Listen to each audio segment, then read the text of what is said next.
사랑해 주님 감사합니다. 세종배단위 교회가 7번째 창립 기념일을 맞이합니다.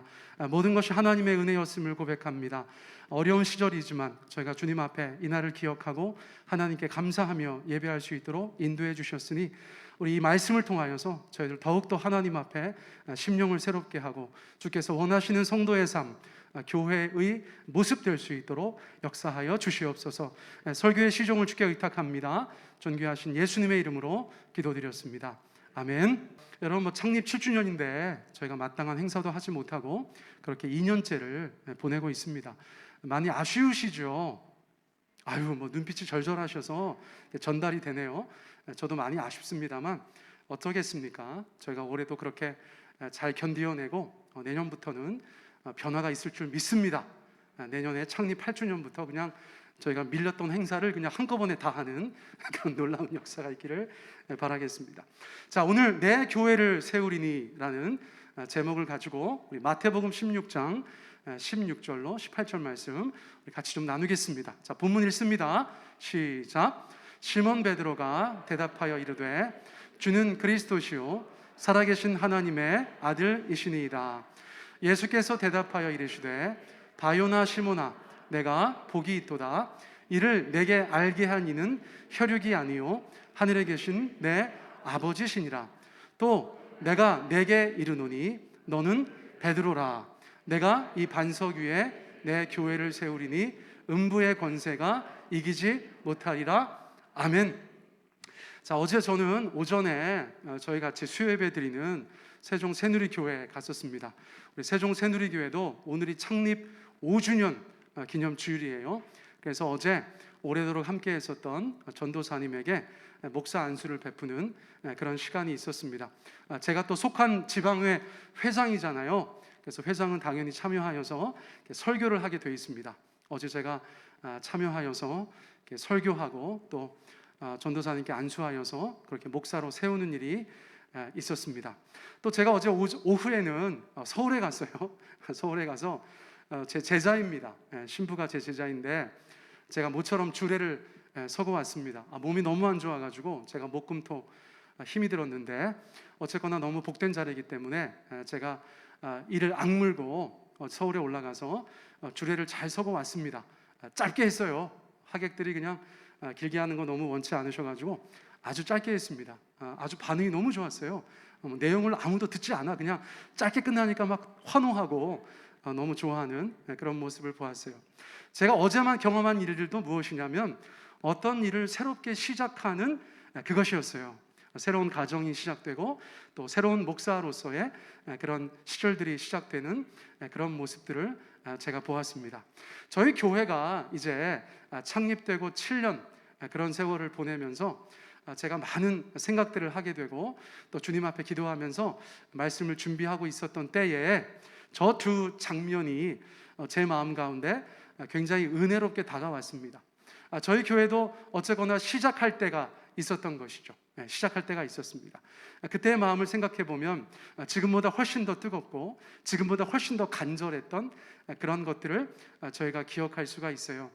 세월이 많이 지나서 여기 앉아 계신 분들 우리만 세종배단위 교회다 그렇게 생각하실 수 있는데 벌써 저희 교회를 거쳐간 분들도 제법 있다는 것을 지나간 단체 사진만 보아도 저희가 알 수가 있습니다. 아무튼 간에 그 세월 동안 늘 함께 해주셨던 하나님께 너무나 감사드려요. 늘 말씀드리는 것이지만 계획하신 분도 하나님이시고 시작하신 분도 하나님이시고 오늘 함께 하시는 분도 지금까지 인도하신 분도 앞으로 함께 하실 분도 바로 하나님 한 분임을 믿습니다. 자, 그래서 오늘 말씀을 나누면서 교회가 무엇인가, 교회에게 주시는 하나님의 메시지를 저희가 다시 한번 듣기를 원해요. 자, 먼저 마태복음 16장 16절에 보면 예수님께서 칭찬하신 신앙의 고백이 등장하고 있습니다. 예수님께서 가이사라 빌립보에 가셔서 제자들에게 물으셨어요. 자, 사람들이 나를 누구라 하느냐? 그랬더니 사람들의 공통된 반응은 뭐냐면 그냥 대단히 위대한 선지자 정도로 예수님을 생각하고 있었어요. 그런데 예수님께서는 그 대답에 대해서 만족하지 못하셨어요. 자, 오늘도 마찬가지라고 말씀드립니다. 지금 밖에 나가서 지나가는 사람 아무나 붙잡고 예수님은 어떤 분이십니까? 그러면 뭐 4대 성인 정도 되시는 분이겠죠. 좋은 말씀 많이 하신 분이겠죠. 그렇게 얘기할 것이란 말이에요. 그 정도의 고백이 우리 안에 있다면 예수님께서는 만족하지 못하신다는 거예요. 예수님은 그래서 제자들에게 다시 물어보시는 것입니다. 너희는 나를 누구라 하느냐? 오늘 예수님께서는 세상 사람들에게 묻는 것, 그것을 중요하게 생각하지 않으시고 우리에게 묻는 질문 가운데 중요한 의미를 두신다는 거예요. 세종배단위교회 너희는 나를 누구라고 하느냐? 예수님께서 오늘 오후에 저희 가운데 그렇게 말씀하시는 줄 믿습니다. 자, 그 대답은 무엇이어야 할까요? 세상 사람들과 똑같거나 세상 사람들보다 조금 더 나은 것에 우리가 만족하면 안 되는 줄 믿습니다. 예수님께서 기뻐하셨던 고백, 예수님께서 베드로를 칭찬하셨던 고백이 바로 우리의 고백이 되어야 되는 줄 믿습니다. 자, 그 고백이 바로 16절에 기록되어져 있어요. 다시 한번 읽습니다. 시작. 시몬 베드로가 대답하여 이르되 주는 그리스도시요 살아계신 하나님의 아들이시니이다. 자, 두 가지의 고백이 예수님을 아주 흡족하게 하였어요. 그래서 예수님께서 너무나 기뻐하시면서 칭찬하셨다는 것을 기억하셔야 돼요. 자, 어떤 두 가지입니까? 예수님의 정체에 대해서 두 가지를 바로 알고 있어야 된다. 자, 첫째는 그리스도라는 사실입니다. 저기서 주는 이라는 단어는 그냥 영어로 얘기하면 you예요. you. 당신은 그리스도시오라는 것, 예수님은 그리스도십니다라는 것, 이 고백이 우리 안에 있어야 되는 줄 믿습니다. 자, 예수님은 당신에게 누구십니까? 하면 여러분들께서 주님 앞에 바로 대답하셔야 되는데 그 첫 번째는 예수님은 그리스도십니다라는 것이에요. 자, 그리스도라는 것은 무엇입니까? 지난 설교에서 여러 차례 말씀드렸지만 우리에게 그분은 하나님께서 보내주신 구세주가 된다는 것을 고백하는 것이에요. 그분만이 우리를 죄와 사망에서 인생의 많은 어려움 가운데서 구원하실 구세주, 구원자가 된다는 것을 고백하는 것인 줄 믿습니다. 여러분 가운데 그런 신앙의 고백이 있으십니까?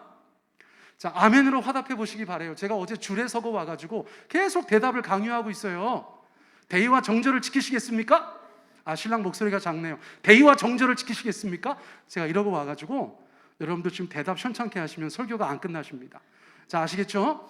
여러분, 예수께서 여러분들의 그리스도이심을 고백하십니까? 아멘. 신랑이 대답을 잘했습니다. 신부도 대답을 잘했어요. 자, 우리가 그리스도의 신부예요. 우리가 그 신앙의 고백이 분명해야 된다는 것입니다. 교회가 뭐 분위기가 좋고 시설이 좋고 기타 여러 가지 다 좋을 수 있어. 그런데 그 성도들의 신앙의 고백이 예수께서 그리스도라는 것에 미치지 못한다면 여러분, 교회의 본질적인 의미에서 멀리 떨어져 있는 교회가 될 수밖에 없다는 것이에요. 자, 그러므로 예수님은 나의 그리스도, 예수님은 우리 교회의 그리스도라는 신앙의 고백이 분명히 있어야 된다는 것입니다. 자, 두 번째는 무엇입니까? 예수께서 하나님의 아들이시라는 신앙의 고백이 우리 가운데 있어야 된다는 것이에요. 자, 예수님은 완벽한 인성을 가지고 계셨지만 동시에 완벽하게 신성을 가지고 계셨던 하나님의 아들이시다. 여러분, 이 믿음은 인간적으로 갖기 어렵지 않습니까? 여러분, 우리가 이 땅에 태어났다가 죽은 어떤 사람을 생각하면서 그 사람이 하나님의 아들이다라고 말하는 것은 보통 믿음이 아니에요. 그런데 우리가 그 믿음을 가지게 되었다는 것입니다. 자, 이 두 가지를 여러분들께서는 평생 기억하셔야 돼요. 나중에 나이가 들어서 우리가 정신이 혼미해지고 하나님 앞에 가는 그 순간까지도 예수님은 나의 구원자시오, 그분은 바로 하나님의 아들 하나님이십니다 라고 고백할 수 있는 우리의 평생의 신앙의 고백이 바로 마태복음 16장 16절의 말씀이 되어야 되는 줄 믿습니다. 자, 이 고백에 대한 예수님의 반응은 무엇입니까? 자, 17절 말씀 같이 한번 읽어볼까요? 시작. 예수께서 대답하여 이르시되 바요나 시모나 내가 복이 있도다. 이를 내게 알게 한 이는 혈육이 아니요 하늘에 계신 내 아버지시니라. 여러분, 예수님께서 그 베드로를 축복하십니다. 야, 정말 너는 기가 막힌 인생이구나. 네가 복이 있는 인생이야. 베드로가 돈이 많아서 복이 있습니까? 베드로가 엄청나게 많이 공부해서 복이 있습니까? 인간관계가 특출나서 복이 있습니까? 예수님께서 말씀하신 것은 그런 것들이 아니었어요. 그런데 무엇입니까? 예수님께서 베드로에게 복이 있다고 말씀하신 것은 그것을 아는 것. 예수님께서 그리스도요 하나님의 아들이신 것을 아는 것 때문에 예수님께서는 너무나 기쁜 마음으로 베드로를 축복하고 계시다는 거예요. 지금 이 자리에 예수님 계시다면 여러분들에게 어떤 것을 가지고 복이 있다 말씀하시겠어요? 사랑하는 아들아, 사랑하는 딸아, 네가 정말 복이 있구나. 예수님, 왜 그러십니까? 제가 무엇 때문에 복이 있습니까? 네가 나를 그리스도요 하나님의 아들이라고 고백하는 신앙이 있잖아. 너는 정말 복된 거야. 왜냐하면 이것은 사람이 알 수 없는 것이기 때문에 그래. 동시에 사람이 너에게 알려줄 수 있는 것이 아니기 때문에 그래. 그것을 예수님께서는 뭐라고 표현하셨어요? 이를 내게 알게 한 이는 혈육이 아니다. 혈육이 아니다.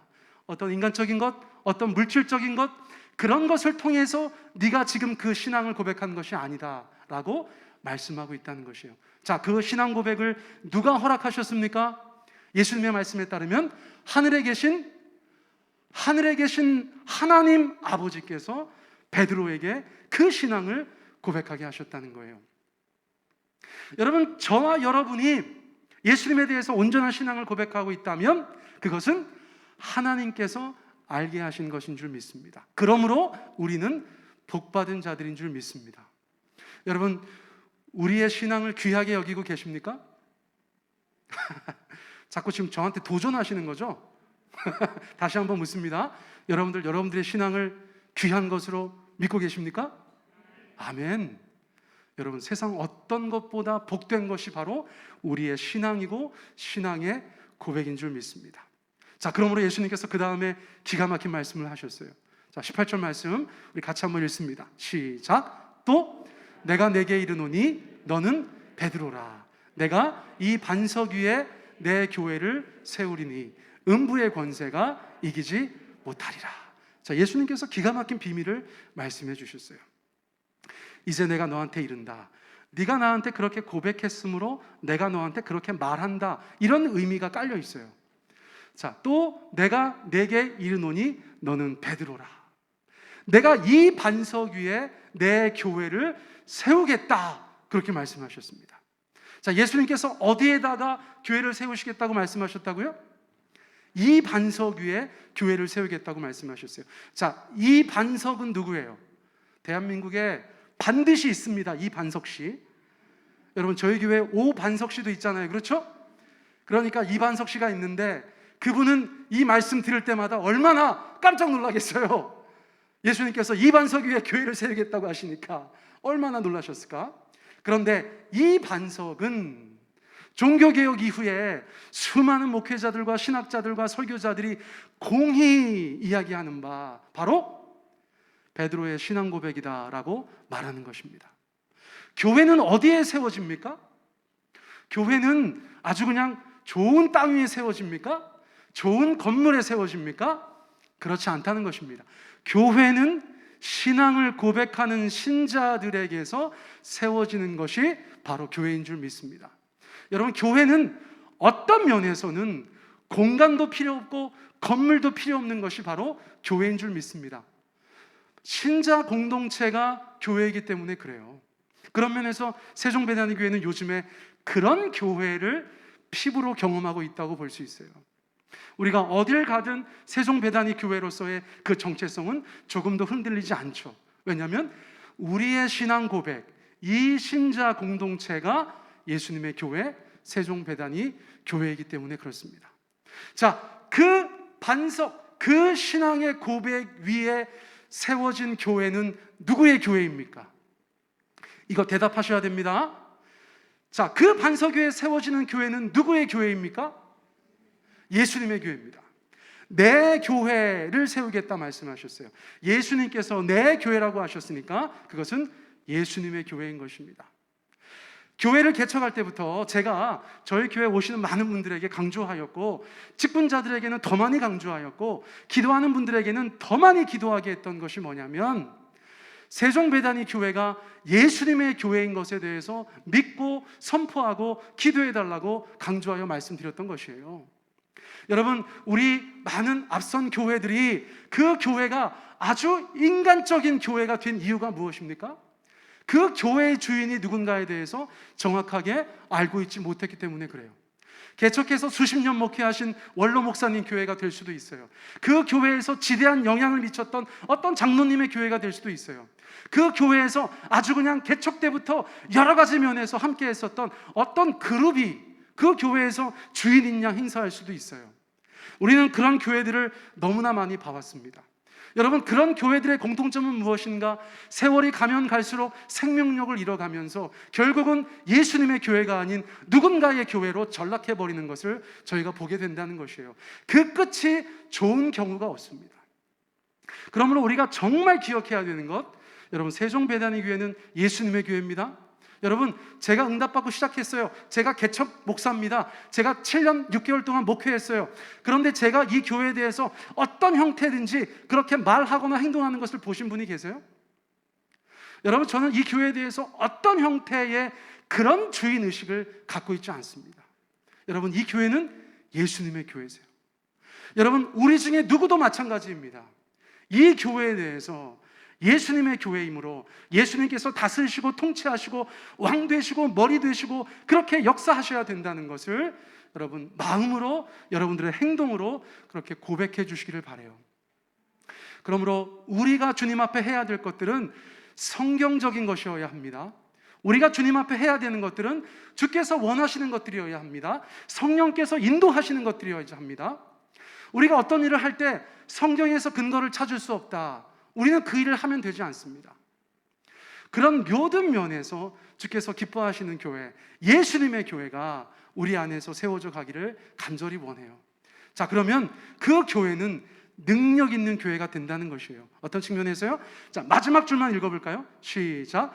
음부의 권세가 이기지 못하리라. 이게 무슨 말인가? 헬라어 성경에 보면 하데스의 문들이 이기지 못한다 이렇게 돼 있어요. 자, 굉장히 어렵죠? 하데스의 문들이 이기지 못한다. 이게 헬라어에 그렇게 적혀 있습니다. 자, 그리스 로마 신화를 만화책으로라도 보신 분들은 하데스가 누군지 아시죠? 하데스가 누굽니까? 지옥을 지키는 신이죠. 자, 마태복음 당시에 많은 이방인들이 생각하는 지옥을 관장하는 신은 바로 하데스였죠.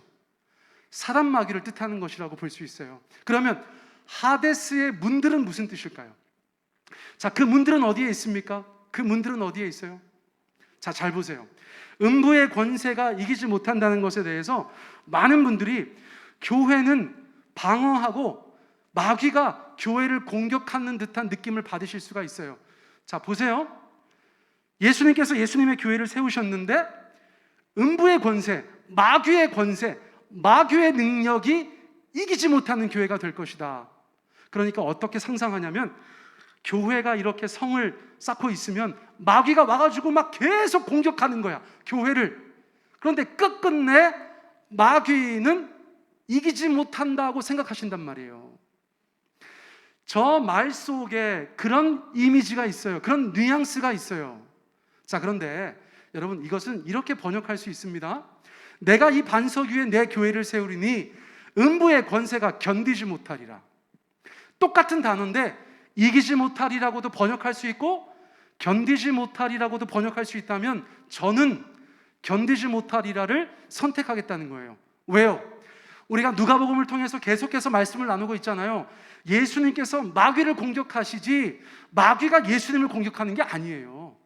이 땅에 공중권세 잡고 있었던 이 세상의 왕을 하나님의 아들 예수님께서 오셔서 계속 공격하시잖아요. 하나님의 나라의 이미지를 제가 지난 몇 번의 설교를 통해서 계속해서 말씀드렸죠. 마귀가 성을 쌓고 있고 하나님의 나라는 그 마귀의 문들을 계속해서 공격하는 이미지가 바로 성경의 이미지라는 것입니다. 여러분, 개인이나 가정이나 교회를 생각할 때 우리의 권세라는 것이 무엇이냐? 우리는 그냥 마귀가 우리를 공격하고 유혹하고 막 시험하면 그것을 그냥 이렇게 네가 날 이기지 못해 하면서 견디는 존재인가? 아니라는 것이에요. 마귀가 우리를 공격하고 세상이 우리를 공격할 때 그런 이미지가 아니고, 우리가 예수님의 이름으로 우리가 복음을 가지고 나아가서 그 싸움을 싸워 나갈 때 하데스의 문들이 견디지 못한다는 것입니다. 마귀의 권세가 견딜 수 없다는 것입니다. 우리는 그런 존재들이라는 것이에요. 그 신앙 고백 위에 세워진 예수님의 교회는 그렇게 능력 있는 교회라는 것을 주께서 우리 가운데 말씀해 주시고 있다는 것이에요. 세상을 근근히 살아가는 성도님들 계세요? 영적으로 근근히 살아가는 성도님들 계세요? 오늘도 내가 아주 죽진 않았어, 오늘도 내가 아주 깔아지진 않았어, 그것에 만족하시는 분들 계세요? 우리의 존재가 그런 존재가 아니라는 것을 성경이 우리 가운데 말씀해 주고 있는 것이에요. 여러분 안에 지난주에 말씀드린 것처럼 예수님의 이름에 권세가 있습니다. 할렐루야. 우리 안에 주님이 주시는 그런 능력이 있어요. 마귀는 그것을 자꾸 감춥니다. 모르게 하려고 합니다. 그 계시를 자꾸 닫아버리려고 합니다. 그런데 거기에 만족한 성도들이 이 땅에 많으면 많을수록 우리는 주님이 주신 온전한 정체성과 그 능력을 깨닫지 못하고 이 땅 가운데 살아가는 사람이 될 수밖에 없다는 것이에요. 창립 7주년을 맞이해서 우리 교회가 이러한 것들을 잘 깨닫고 정말 주께서 원하시는 교회의 모습으로 그렇게 다시 거듭나게 되기를 간절히 원합니다. 자, 그렇게 교회의 이상적인 모습, 그것을 함께 나누었어요. 자, 그런데 어찌하다 보니 2021년 5월 저희가 원래 7년 동안 예배드리던 곳을 떠나서 낯선 공간에 와 있어요. 여러분, 제가 지금 예배는 여기서 드리고 또 사무실은 다른 교회 별관을 쓰고 있어요. 여러분, 저 굉장히 행복합니다. 가끔 걱정하시는 분들이 계시더라고. 여러분, 거기 너무 좋아요. 언제 한번 놀러 오시면 좋겠어요. 모든 것들이 다 갖추어져 있고 저만의 아늑한 공간이 되어서 참 좋습니다. 거기 가고 나서 설교 준비도 더 잘 되는 것 같아요. 여러분, 최근에 설교가 괜찮죠? 오늘은 너무 힘들었어요. 제가 지난주에 일이 너무 많았어. 근래 몇 년 동안 가장 바쁜 한 주였는데 몸살이 나는 바람에 제가 아주 골치를 썩었어요. 자, 그런데 있잖아요, 제가 지금 그 사무실에서 이렇게 뒤를 바라보면 저희가 예배드렸던 그 장군면, 그 교회 쪽이 보여요. 그 산만 넘어가면 과거에 저희 예배드렸던 베다니가 있어요. 근데 제가 거기를 한 번도 가지 않았습니다. 이것저것 다 고지서 같은 거 정리하고 나서 한 번도 가지 않았어요. 왠지 가기가 싫더라고. 근데 그 창문으로 바라보고 있으면 제가 좋아하는 시 한 구절이 생각나요. 제가 좋아하는 시인의 산문집인데, 여러분 제목 한번 읽어보시겠어요? 시작. 그리운 것들은 산 뒤에 있다. 아니, 제가 요즘에 거기에 이렇게 일하고 있으면 자꾸 그 19절이 생각나. 그리운 것들은 산 뒤에 있다. 김용택 시인의 시구절인데요. 자꾸 그게 생각나. 그리고 산을 한번 쳐다보면 그 너머에 7년 6개월의 추억이 그렇게 간직되어 있는 것이에요. 여러분, 제가 이제 7주년이니까 뭐든지 들춰보지 않았겠습니까? 추억의 사진첩이라도. 근데 여러분, 저희 교회는 여러분들이 모르시는 기가 막힌 기록들이 있어요. 벽에 붙어있던 카메라 기억나세요? 저희가 예배 시작하면서 항상 녹화 버튼을 눌러놓고 그냥 3시간을 녹화했어요. 그걸 녹화해야 다른 데 영상을 쏠 수가 있었어요. 그래서 그냥 녹화를 했었는데, 제가 이번에 확인해 보니까 316개의 예배 영상이 있어요. 316개의 예배 영상. 그 중에 절반은 예배고 그 중에 절반은 아무것도 아니야. 그냥 예배당을 비추고 있는데 사람들이 막 지나가기도 하고 애들이 와서 넘어지기도 하고 어떤 사람이 와가지고 막 머리를 만지고 사라지기도 하고, 제가 막 어떤 사람하고 신앙 상담을 하고 있기도 하고, 굉장히 전지적 관점에서 찍힌 영상이에요. 저거 어떻게 봐? 저 못 봐요. 못 봐요. 첫 번째 게 2014년 부활절 예배더라고요. 2014년 부활절 예배. 근데 2015년 1월 달에 윷놀이 한 영상이 있는 거예요. 윷놀이 영상. 그러니까 제가 그 윷놀이 영상을 틀어놨는데 너무 재밌는 거예요. 카메라를 의식하지 못한 얼마 되지 않는 교인들께서 앉아서 윷놀이를 하는데 얼마나 즐겁고 재미있게 하시는지, 그걸 나중에 녹화된 걸 보니까 가관이에요. 제가 약간 신적인 관점에서 보는 거 아니겠어요? 아이고, 뭐 그렇게 목숨을 걸고 저렇게 막 성도 간에 막 지옥 가라 막 외치고 죽어라 막 이러면서 얼마나 재미있게 윷놀이를 하시는지 모르겠어요. 근데 거기에 이런저런 사람들이 보이는데 제가 처음에 막 깔깔대고 보다가 나 엊그저께 엄청 울었어요. 그 윷놀이가 처음에는 너무 기뻤거든요. 재미있고. 근데 나중에 계속 보다 보니까 막 그리운 것은 산 뒤에 다 있어, 그런 생각이 드는 거예요.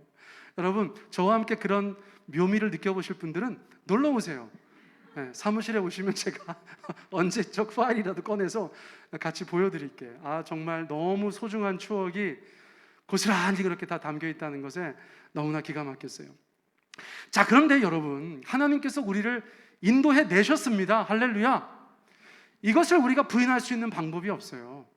정말 여러 가지 면에서 저희가 기도하면서 하나님이 주신 말씀도 받고 마음의 감동도 있고, 또 주께서 인도하신 곳에 와보니까 여러 가지로 주님의 인도하심이 있었다고 고백할 수 있잖아요. 지나간 것은 지나간 대로, 할렐루야. 그리운 것이 산 너머에 있어도 그것은 우리의 과거의 역사인 줄 믿습니다. 이제 주님이 우리 가운데 새로운 출발을 하라고 하시는 거예요. 과거에 연연할 필요가 없다고 생각합니다. 저희가 작년에 떠나달라는 이야기를 듣고 교회 안에서 저를 비롯하여서 몇 분이 기도하기 시작하셨고, 그 후에 재직들 모여서 논의했을 때 저희가 어떻게 결정이 되었었냐면, 건축을 하면 좋겠지만 세종에서는 거의 불가능하다. 그래서 그것은 이렇게 제껴놓고, 상가를 사면 좋겠는데 지금은 당장 돈이 부족하니까 그렇게 못할 것 같다. 상가로 임대해서 들어가는 것은 나쁘지 않지만 리스크가 있잖아요. 그렇죠? 2년 만에 떠날 수도 있고 월세를 올릴 수도 있고 그런 불편함이 있었어요. 그래서 그 중에 하나, 제가 기도하면서 하나님 앞에 응답받았다고 말씀드릴 수 있는 것이 이 공간을 쉐어하는 것이에요. 제가 아는 공간이었고 아는 교회였고 친한 목사님이기 때문에 제가 또 미국에서 교회 다닐 때 오후에 예배 드렸거든요. 그래서 저는 그것이 어려운 일이 아니라고 생각했었어요. 그런데 막상 이렇게 일이 진행이 됐잖아요. 저희가 결정하기도 전에 급하게 나가달라고 해서, 그러면 어쩔 수 없이 종천동으로 가야겠다. 저희가 그렇게 한 것인데, 제 마음 가운데 어쨌거나 하나님께서 분명한 말씀을 주시면 좋겠다, 그런 간절함이 있었어요. 그래서 제가 어느 날 금식하며 기도할 때에 하나님께서 이 말씀을 주셨어요. 여러분, 제가 이 말씀을 받은 것에 대해서 주관적이기 때문에 여러분들 가운데 막 강요할 수는 없지만, 제가 금식하며 기도할 때 받은 말씀이기 때문에 7주년에 나누면 좋겠다, 제가 그런 생각은 들었어요. 여러분, 주님께서 제게 기도하는 중에 사도행전 19장 말씀을 생각나게 하셨는데, 바울이 에베소 교회를 개척하던 장면입니다. 바울이 전도여행 다니면서 많은 교회들을 개척했는데 에베소 교회의 개척은 굉장히 특별했어요. 자, 그 중에 하나가 바로 8절부터 시작되는 장면이에요. 우리 같이 한번 읽기 원합니다. 시작. 바울이 회당에 들어가 석 달 동안 담대히 하나님 나라에 관하여 강론하며 권면하되. 자, 바울은 어디 가든지, 어디 가서 처음으로 복음을 전하기 시작했냐면 유대인의 회당에 들어가서 말씀을 전했죠. 그런데 에베소 교회의 회당은 바울이 저렇게 하나님 나라에 관하여서 강론하고 권면할 때 받아들이지 않았습니다. 자, 9절 말씀 보세요. 시작. 어떤 사람들은 마음이 굳어 순종하지 않고 무리 앞에서 이 도를 비방하거늘 바울이 그들을 떠나 제자들을 따로 세우고 두란노 서원에서 날마다 강론하니라. 원래는 순탄하게 회당에서 복음 전파가 시작되고 거기에서 믿는 사람들이 생기면 교회를 개척하였는데, 유독 에베소에 갔을 때는 회당 사람들이 그 복음을 거부하였던 것입니다. 자, 그러자 바울에게 어떤 고민이 생겼겠어요? 어디에서 예배할 수 있을까? 그 공간에 대한 기도 제목이 생기지 않았겠습니까? 여러분, 저랑 바울이랑 똑같은 고민을 했다는 것에 너무 기쁨이 있었어요. 바울도 고민했다는 것이에요. 어디 가서 우리가 예배하지? 이제 믿는 자들이 생겼는데 이 사람들하고 어디 가서 예배하지? 라고 고민할 때에 하나님께서 인도해 주지 않으셨겠습니까? 자, 어디로 인도하셨다는 거예요? 바울이 그들을 떠나 제자들을 따로 세우고 두란노 서원에서 날마다 강론하였다는 것입니다. 두란노 서원. 여러분, 두란노 서원 아시죠? 많이 들어보셨죠? 두란노 서원은 무슨 뜻이냐면 두란노라는 사람이 가지고 있는 강의실이라는 뜻이에요. 다시 한번 말씀드릴게요. 두란노라는 사람이 가지고 있는 강의실, 그것이 두란노 서원입니다. 바울이 에베소에서 어디서 교회를 시작할까 고민할 때에 하나님께서 인도해 주신 곳은 바로 강의실이었다는 것이에요. 제가 이 공간에 대해서 하나님 인도하신 것이 맞습니까? 라고 할 때 주신 말씀 속에 강의실이라는 단어가 있다는 것이 저로 하여금 위로가 되었어요. 여러분, 여기가 원래 예배당이 아니에요. 여기가 글로벌 비전 채플 교육센터예요. 여기가 다 강의실이에요. 여러분, 이것에 대해서 억지라고 생각하실 수 있지만 상관없어요. 저는 은혜를 많이 받았습니다. 주님께서 에베소 교회를 두란노 서원에서 그 강의실에서 예배할 수 있도록 허락하신 것을 말씀을 통해서 우리 가운데도 그렇게 말씀하신 것, 여러분, 저는 그것이 너무나 위로가 됐어요. 그런데 거기에서 끝나는 게 아니에요. 뭔지 아세요? 어떻게 두란노라는 사람도 강의를 할 텐데 거기서 예배를 드릴 수 있었을까? 여러분, 놀라운 비밀이 거기 숨겨져 있어요. F.F. 브루스라는 굉장히 유명한 신학자가 있는데 이 신학자가 이렇게 말했습니다. 자, 같이 한번 읽겠습니다. 시작. 바울은 두란노 서원을 오전 11시부터 오후 4시까지 사용하였다. 어떻게 확신할 수 있어요? 에베소 교회에 대한 전승이 있었어요. 거기에 더해서 여러분 잘 들어보세요. 지금도 지중해 지역에 가면 시에스타라고 하는 낮잠 문화가 살아 있습니다. 자, 유럽에 여행 가셨던 분들은 아세요? 지금도 스페인이나 이탈리아나 그리스에 가면 시에스타라고 하는 낮잠 문화가 있다는 거예요. 우리는 동남아 사람들만 그런 거 있는 줄 아는데 그렇지 않고 유럽에 지금도 남아있다는 거예요. 수천 년 동안 그들만의 고유한 문화로 그 낮잠 문화가 남아있어요. 그래서 그때 당시의 기록을 보면 아침에 일찍 일과를 시작했던 사람들이 11시가 되면 모든 일과를 스탑하고 쉬다가 점심 먹고 낮잠 먹고 3시 반이나 4시에 다시 업무에 복귀했다는 기록들이 비일비재하다는 것입니다. 그런데 그 전통이 심지어 2000년 후인 지금까지도 남아있다는 것이에요. 인터넷에 시에스타라고 쳐보세요. 지금도 유럽에 남아있는 그 낮잠 문화를 말하고 있어요. 자, 그러므로 바울이 에베소 교회를 개척할 때 어떻게 두란노 서원을 쓴 것인가?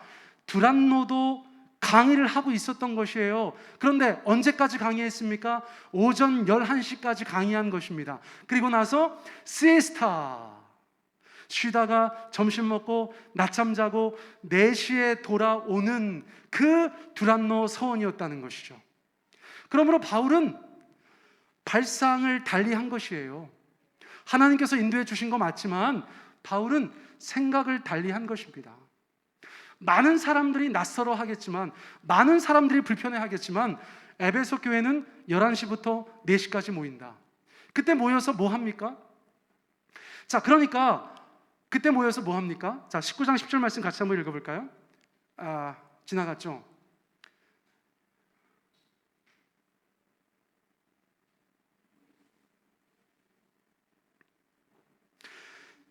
이거 보이세요? 네네네. 자, 이건 제가 말하면서 다 했어요. 제가 몸살 때문에 이래요. 몸살 때문에. 정말 힘들었다니까요, 제가. 지금은 안 아파 보여서 걱정이네. 자, 그래서 10절 말씀 읽어보세요. 시작. 2해 동안 이같이 하니 아시아에 사는 자는 유대인이나 헬라인이나 다 주의 말씀을 듣더라. 자, 그런데 에베소 교회가 몇 년 동안 그렇게 했대요? 2년 동안 그렇게 했다는 거예요. 여러분, 저희가 2년 하자는 게 아니고 에베소 교회가 그랬다는 것이에요. 자, 중요한 것입니다. 바울도 일하던 사람이었어요. 심지어 바울도 천막 만드는 사람이었어요. 바울도 일하다가 그 시간에 남들 다 쉬고 남들 다 밥 먹고 남들 다 잘 때 바울과 에베소 교회 교인들은 두란노 서원에 모였다는 거예요. 너무 불편하고 너무 어색하고 너무 졸려요. 왜 이렇게 마음이 와닿지? 같은 시간이라 그래, 지금. 같은 시간이라. 예. 너무 불편하고 너무 어색하고 너무 졸린 시간에 에베소 교회 사람들은 두란노 서원에 모였다는 거예요. 왜 그랬을까요? 여러분, 하나님에 대한 사랑과 하나님 나라에 대한 열심 때문에 그것이 가능했는 줄 믿습니다. 세상 사람들은 다 다른 짓 하고 있는데 에베소 교회 교인들만 그 시간에 와서 주님 앞에 예배하는 것이 이게 쉬웠겠어요? 어려운 일이에요. 그런데 그렇게 2년 동안이나 하나님 앞에 말씀을 가르치고 말씀을 배우는 시절들을 보내니까 어떤 일이 벌어졌어요? 어떤 일이 벌어졌습니까? 여러분, 우리가 알고 있는 요한계시록의 7교회가 있잖아요. 그 7교회의 모 교회가 어딘 줄 아세요? 바로 에베소 교회입니다. 천사가 요한 사도에게 편지를 써서 에베소 교회에 보내면 에베소 교회에서 돌려 읽으라고 했어요. 여러분, 저 7개, 우리가 알고 있는 요한계시록의 그 7교회는 다 에베소 교회에서 나온 교회인 줄 믿습니다.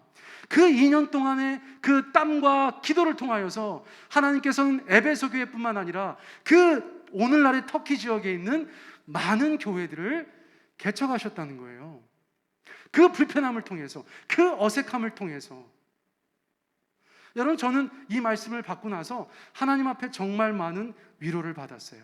저희가 언제까지 여기 있을지 아무도 모르는 것입니다. 그러나 분명한 것이 있어요. 그 불편함과 그 어색함을 넘어서는 하나님의 본질적인 부흥이 있을 수 있다고 믿습니다. 여러분, 아멘 하십니까? 여러분, 이것은 제가 창립하는 날, 세종배단교회 창립하는 날 순서지에 적어놓은 글이에요. 이렇게 위에서부터 아래로 이렇게 항아리 모양으로 만드는 거 되게 어려워요, 여러분. 저 밑에 2줄 더 있거든요. 원래는 딱 항아리 모양인데. 여러분, 한번 읽어보시겠어요? 첫 번째 줄, 시작. 세종배단위는 영과 진리로 살아계신 하나님을 예배할 것입니다. 아멘. 여러분, 우리의 예배를 위해서 더 기도해 주시기 바랍니다. 우리의 예배 가운데 하나님의 임재가 있고 말씀 안에 능력이 있고 기도 가운데 뜨거움이 있고 찬양 가운데 기쁨이 있는 그런 교회를 향한 우리의 마음은 7년 전이나 지금이나 변함이 없어야 되는 줄 믿습니다. 자, 두 번째 거 한번 읽어보시겠어요? 시작. 성령 안에서 성도의 전인적 온전함을 추구할 것입니다. 영과 혼과 육이 이 교회를 통하여서 여전히 부족하지만 앞으로 더더욱 우리 성도들께서 영과 혼과 육이 하나님 앞에서 온전케 되어지는 역사, 성령에 충만하고 우리의 정서적인 것들이 하나님 앞에 치유되어지고 또 육체적인 치유도 나타나는 여러분 그런 교회를 위해서 기도하며 시작하였었다는 것이에요. 자, 세 번째 줄 읽어보실까요? 시작. 모든 세대, 모든 계층의 구원을 위해 기도할 것입니다. 자, 모든 세대, 어린아이부터 어르신들까지 모든 세대. 어떤 교회는 우리 교회는 젊어요, 우리 교회는 뭐 애들이 많아요. 저는 그런 거 중요하지 않다고 생각해요. 모든 교회가 다 있어야 저는 교회답다고 생각합니다. 저는 세종배단교회 개척할 때 모든 세대를 위해서 기도했더니 여러분, 저희 교회만큼 모든 세대가 와 있는 교회가 흔치 않아요. 동의를 안 해주시네요. 또 모든 계층. 여러분, 제가 과거에 사역했던 교회는 굉장히 특수한 지역에 있었던 교회였기 때문에 직업군이 거의 뭐 똑같아. 90몇 %, 거의 똑같아. 그래서 제가 이제 장점도 있는데 교회는 그래도 여러 사람들이 좀 섞이면 좋겠다. 저것도 기도 굉장히 많이 했거든요. 그리고 와 보니까 여러분, 세월이 지나서 보니까 저희 교회만큼 직업군이 다양하고 계층이 다양한 교회도 많지 않아요. 여러분들은 서로 직업 잘 모르시죠? 예, 저는 다 알거든요. 굉장히 다양합니다, 저희 교회가. 예, 여기부터 말씀드려보면 정말 다양해요. 정말 다들 공감을 안 해주셔서. 자, 네 번째 읽어보세요. 네 번째 시작. 세상 속에서 소금과 빛이 되려고 애쓸 것입니다. 뭐 교회 와서는 이러고 밖에 나가서는 아주 다른 거, 그런 거 말고 세상 속에서도 소금과 빛이 되려고 애쓸 것입니다. 그 다음은요, 시작. 한국교회의 개혁을 위해 맑은 샘이 되겠습니다. 여러분, 저희 교회가 허튼 짓 하는 거 보셨어요? 저희 교회에 와서 여러분들 성경적인 것에 거스르는 거 보신 적 있으세요? 잘 못 찾으시겠죠. 여러분, 저희가 필터링을 많이 해서 그래요. 아무리 남들이 다 하는 것이라도, 아무리 우리 선배들이 다 했던 것이라도 그것이 성경적이지 않다고 생각하면 저희는 하지 않았어요. 잘하는 건 없을지라도 못하는 건 없는 교회예요. 그만큼 한국 교회의 개혁을 위해서 저희가 보이지 않는 곳에서 애쓰는 그런 맑은 샘물이 되기를 주님 앞에 기도해 왔다는 것입니다. 자, 그 다음 거 한번 읽어볼까요? 시작. 지역과 열방을 섬기는 공동체가 되겠습니다. 네, 목장 하나 생길 때마다 선교지 하나 저희가 후원하고 기도하는 그런 일들을 감당해 왔고, 올해 두세 개 정도 더 선교지를 후원하면 좋겠다, 저희가 그렇게 기도하고 있어요. 또 앞으로 또 다 잘하지는 못하지만 우리 지역에 있는 많은 사람들도 섬길 수 있는 그런 교회가 되기를 원하고 있어요. 자, 그 다음 한번 읽어보실까요? 시작. 기독문화 창작과 보급에 기여하겠습니다. 아크워십. 지금 코로나 때문에 못하고 있는데 요거 지나가면 또 저희가 좋은 노래들 세상에 발표하면 좋겠어요. 여러분, 많은 사람들이 듣고 좋아하고 있어요. 여러분 믿으실지 모르겠지만 믿으시기 바랍니다. 오늘 지금 제 제자 부부가 왔는데 미국에서 왔어요. 제가 줄에 선 부부인데요. 우리 신랑 손서방이 아침마다 듣는다잖아요. 아침마다. 감사해요. 감사해요. 자, 그 다음 마지막 같이 읽습니다. 시작. 무엇보다 서로 뜨겁게 사랑하겠습니다. 여러분, 교회 개척하고 6개월 지나서 제가 창립하는 그날 순서지에 적어놨던 저의 마음일 수 있어요. 그러나 이것은 이제 우리의 마음이 되어야 되는 줄 믿습니다.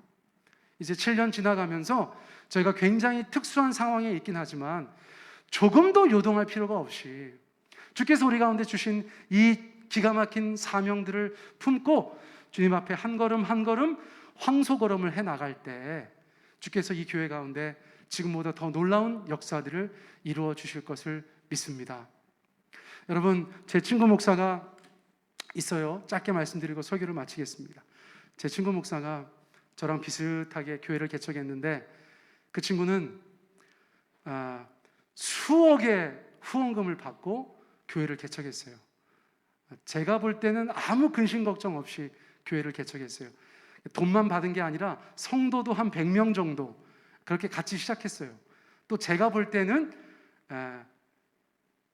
말 조심해야지. 혹시 또 나중에 영상 볼 수 있어. 그런데 세월이 지났어. 거기에도 공간의 문제가 있고 저희도 공간에 기도 제목이 생긴 거예요. 근데 이제 그쪽은 뭐랄까 상황이 조금 달라요. 상황이 조금 달라요. 뭐 교회는 비슷한 것 같은데 사이즈가 상황은 조금 달라요. 워낙 있게 시작했잖아요. 무슨 말씀인지 아시죠? 저는 저희 교회는 진짜 없게 시작했어요. 부끄러워라. 여러분, 제가 어디 가서 후원해달라는 말을 한 번도 못했어요. 제가 그런 걸 잘 못해요. 그런데 그런 교회 측은 기가 막히게 잘 된 거예요. 아니, 왜 고개를 두 병만 끄덕여? 여러분, 저희가 교회에 돈이 하나도 없었다고요. 그런데 그런 교회가 이렇게 됐다는 것은 여러분 주변에 물어보세요. 다들 기적 같은 일이라고 하죠. 그런데 얼마 전에 그 친구를 만났어요. 이제 비슷한 이슈가 있으니까 이제 이런저런 얘기를 하다가 저한테 물어보는 거예요. 아니, 남 목사 그게 지금 남의 교회 오후에 예배 드리는데 이제 어떻게 할 생각이야? 그래서 아니 뭐 교인들하고 다 얘기는 해봐야겠지만 사실은 우리는 돈을 좀 모아야 되긴 해. 예, 그래서 다른 방법보다 우리는 거기서 좀 부흥을 해야 될 것 같아. 제가 그렇게 얘기했어요. 여러분 제가 말한 거 뭐 이상하세요? 자연스럽죠? 지금 상황이 그렇지만 우리는 거기서 부흥을 해야 될 것 같아. 나는 부흥할 수 있다고 생각해. 그랬더니 그 목사가 저를 보면서 아이고 남의 교회에서 오후에 예배 드리면서 부흥을 얘기해? 저한테 그러는 거예요. 때릴 뻔했네? 목사만 아니었으면 내가 한 대 때리는 건데. 예. 여러분 어떻게 생각하세요? 여러분 어떻게 생각하세요? 예? 남의 교회에서 오후에 예배 드리는 교회가 부흥을 얘기할 수 있어요? 아니 왜 대답을 안 하세요? 카메라 꺼보세요, 목사님. 카메라 끄고 얘기해야 될 것 같아. 예. 여러분 저는 여러분들이 어떻게 생각하실지 모르겠지만 저희 교회가 굉장히 부흥할 거라는 이상한 마음이 자꾸 들어요.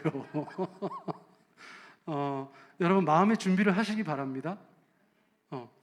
여러분 저희 교회가 진짜 어렵게 시작한 교회라니까요. 돈 한 푼 없이 시작한 교회예요. 후원을 정말 땡전 한 푼도 안 받고 시작한 교회예요. 여러분 이 교회가 하나님의 은혜 가운데 이제 아름다운 묘목이 돼서 여기에 심기어진 것입니다. 앞으로 여러 가지 면에서 아름답게 성장할 것이에요. 여러분 그 믿음을 창립 7주년 감사 예배 때 저와 여러분이 함께 가지시기를 원합니다. 여러분 교회가 부흥한다는 것이 사이즈가 커진다는 게 아니에요. 교회가 교회다워지고 교회가 생명력이 넘치고 교회가 그 안에 놀라운 은혜로 충만해진다는 것이에요. 여러분 저는 그것을 위해서 기도하고 있어요. 하나님이 제게 주시는 마음들이 있어요. 여러분 그것은 또 다음에 기회가 될 때 나누도록 하겠습니다. 이 시간 우리가 같이 기도했으면 좋겠어요. 우리 기도할 때에 창립 7주년 관련해서 오늘 나눈 말씀 가지고 우리 하나님 앞에 기도드렸으면 좋겠어요. 먼저는 지난 세월에 감사드렸으면 좋겠어요. 그리고 오늘의 이 상황에 대해서 또 하나님 앞에 감사드렸으면 좋겠어요. 그리고 주님 앞에 기도하실 때 세종배단교회는 예수님의 교회입니다. 주님, 우리가 주님을 그리스도요 하나님의 아들로 고백합니다. 우리의 그 신앙 고백 위에 교회를 세워가 주시옵소서. 정말 주께서 기뻐하실 만한 그런 교회로 저희 교회가 나아가게 하여 주십시오. 불편한 상황입니다. 열악한 환경입니다. 그러나 주님, 우리가 부흥을 꿈꿉니다. 하나님이 하시면 인간의 어떠함이 아니라 하나님의 역사 속에서 그 모든 일들이 우리 가운데 이루어지게 될 줄 믿습니다. 주님, 한 사람 한 사람이 새로워지게 하시고 우리 가정과 목장이 새로워지게 하시고 주님 앞에서 주께서 부어주시는 하늘의 은혜를 경험하는 저희 모두가 되게 하여 주십시오. 우리 그 한 가지 기도 제목 가지고 우리 한 3, 4분 정도 함께 기도하도록 하겠습니다. 함께 기도하겠습니다. 사랑해 주님 감사합니다. 주께서 우리 가운데 온전히 인도하여 주시고 함께 해주시기를 간절히 원합니다. 여러 가지로 주님 앞에 연약하고 부족하지만 저희들 주님 앞에 이렇게 기도할 수 있도록 인도해 주신 것에 감사 찬양을 드립니다.